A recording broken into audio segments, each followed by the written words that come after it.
امام سفیان ثوری رحمہ اللہ تعالی انہوں نے فرمایا تھا کہ البدعۃ احب الی ابلیس من المعصیہ، بدعت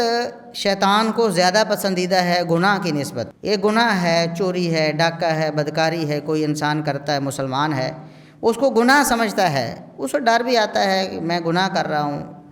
اللہ اس کو توفیق دے گا، توبہ بھی کرے گا، جلدی توبہ کے امکانات موجود ہیں، اللہ کا ڈر اس کے دل میں آئے اور اس سے توبہ کر لے۔ لیکن جو بدعت ہے لا یتاب منہا، اس سے توبہ عموماً نہیں ہوتی، کیونکہ وہ شخص تو اس کو ثواب سمجھ کے کر رہا ہے، وہ تو اللہ کو راضی کرنے کے لیے وہ کام، اس کی نیت یہ ہے کہ اس سے اللہ راضی ہو جائے گا، اس سے محمد صلی اللہ علیہ وسلم خوش ہو جائیں گے،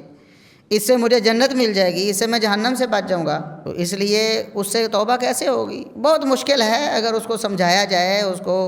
دلائل دیے جائیں اور اس کی سمجھ میں آ جائیں، اللہ اس کو توفیق دے دے، ہدایت دے دے، تو تب، ورنہ ایک داعیہ جو انسان کے اندر خود ہوتا ہے، گناہ پر اس کا ضمیر اس کو ملامت کرتا ہے نا، تو اس توبہ کرتا ہے، تو ایسی توبہ جو ہے وہ بدعت سے نہیں ہوتی، کیونکہ اس کا ضمیر تو اس کو اور زیادہ مطمئن کر رہا ہوتا ہے کہ تم بڑا اچھا کام کر رہے ہو، نیکی کا کام کر رہے ہو۔ اس لیے شیطان ہمیشہ کوشش میں ہے، گناہوں سے زیادہ بدعات کی طرف لوگوں کو راغب کرتا ہے، کیونکہ گناہوں سے لوگ توبہ کرتے رہتے ہیں، توبہ کرتے رہتے ہیں، بدعات سے عموماً توبہ کم ہوتی ہے۔